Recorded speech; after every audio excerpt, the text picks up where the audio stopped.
Hi dears, in this video we are going to discuss about TCP theorem.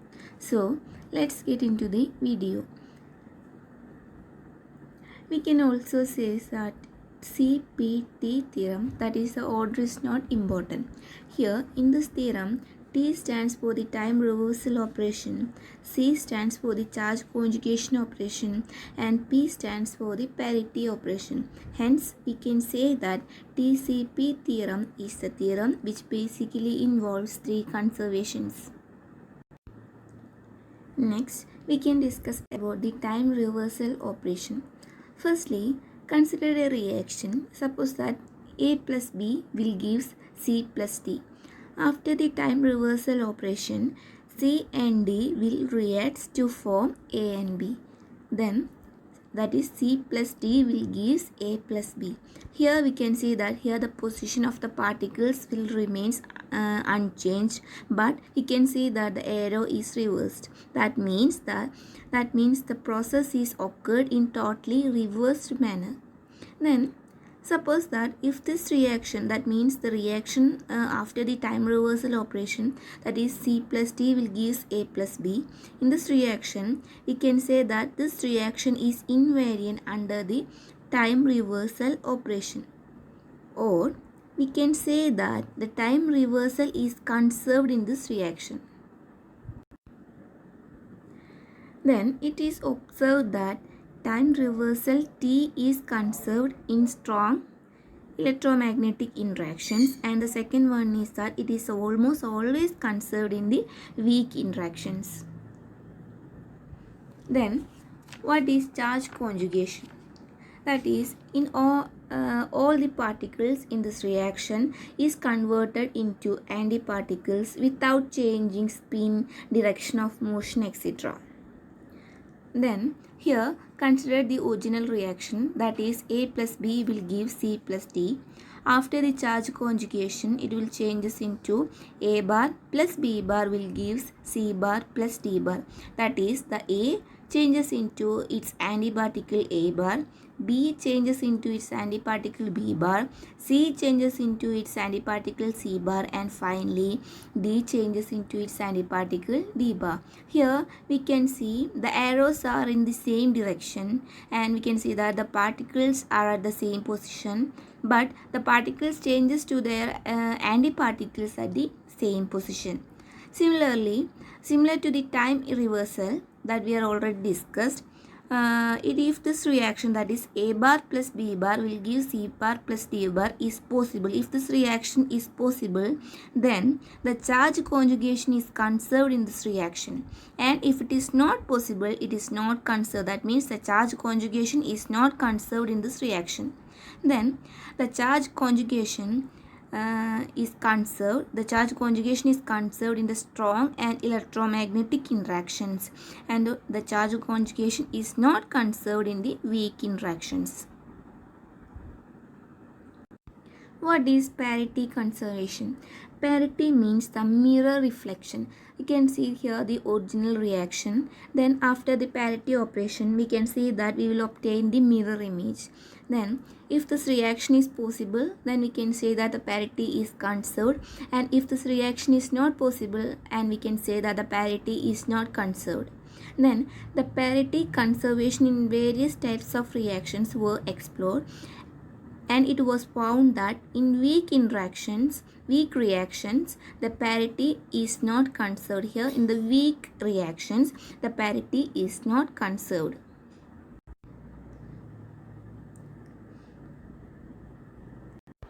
Parity of a function means, here we can say that from the first figure, the LHS and the RHS is not related. Hence we can say that they have no definite parity. Then in the first figure, and from the second figure also, we can see that the mirror image is, in the second figure we can see that the mirror image is negative of RHS. Hence we can say that this is a negative parity, or the parity is -1. And in the third figure we can see that the RHS and LHS about the axis is same, hence its parity is +1. In the second row, the first figure, we can see that the LHS and the RHS is not related, hence we can say that they have no definite parity. And the second one, we can say that there are the mirror images, that is a negative of RHS, hence we can say that the parity is minus negative, or we can say that the parity is -1.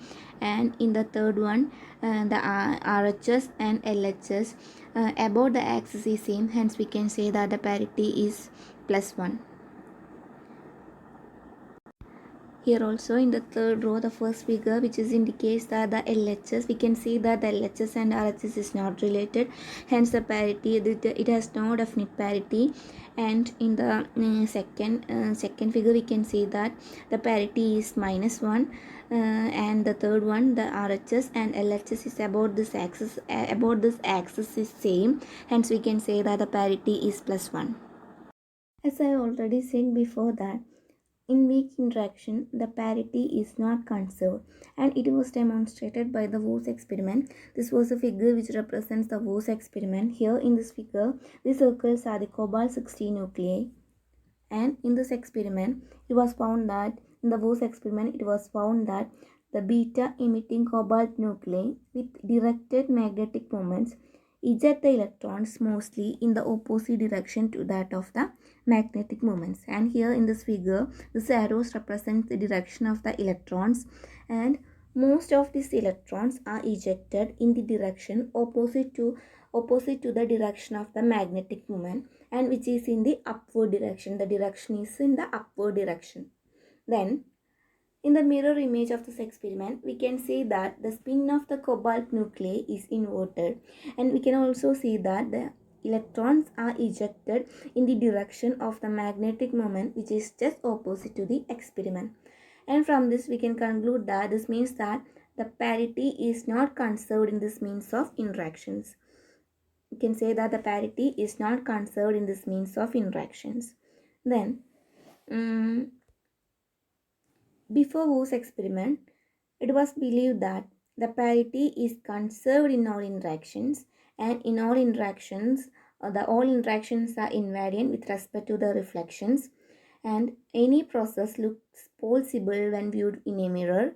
And the last one is that the nature does not differentiate between left and right. Then this was the beliefs before the Woese experiment. Then after the Woese experiment, it was believed that the parity is not conserved in the weak interactions, and the weak interactions are not invariant with respect to the reflections, and the mirror image of these weak interactions might describe an impossible process. And finally, the nature does distinguish between the left and right. And this was the conclusions after the Woese experiment. Finally, we can discuss about the TCP theorem. Then the combined operation TCP is invariant in type of interactions, that is in strong interactions, electromagnetic interactions, and weak interactions. And the TCP is conserved in all type of interactions, even though this C and P are not conserved separately in the weak interactions. And it is almost always conserved in the weak interaction. And here we can represent the TCP, that is a combined operation TCP of this original reaction like this. Firstly, we will take the time reversal operation, then the charge conjugation of the particles, and after that we will take the parity operation. So we obtain this TCP like this. Then now we will see a consolidated picture of the previously discussed various conservation laws and the basic interactions.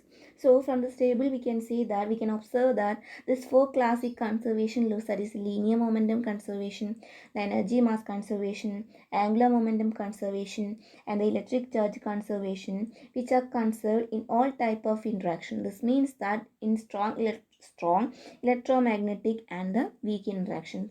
And we can see from this table that similarly in the baryon number conservation, electronic conservation, muonic lepton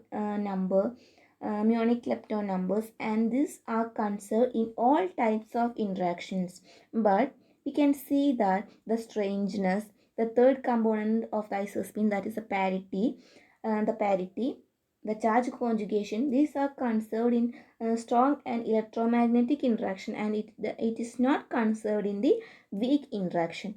And we can see from this table that the isospin is only conserved in the strong interaction, and it is not conserved in the electromagnetic interactions and in the weak interaction. And finally we can see that the TCP, it is always conserved in all types of interactions. Then here in this table also we can also obtain a consolidated picture. We can get a consolidated clear picture of the relationship between various particles in their basic interactions. Here from this table we can see that the hadrons are affected by the strong electromagnetic, weak and the gravitational interactions. But we can see that electrons and muons are affected by this electromagnetic interaction, weak and the gravitational interaction, but it is not affected by the strong interactions. Then the carrier photons are not affected by the carrier photons which are affected by the electromagnetic, weak and the gravitational interactions. The carrier photons which are affected by the electromagnetic, weak and the gravitational interactions. Then we can see that the neutrinos are affected by the weak and the gravitational interaction, and finally the gravitons are only affected by the gravitational interaction. Then that's all. Thank you.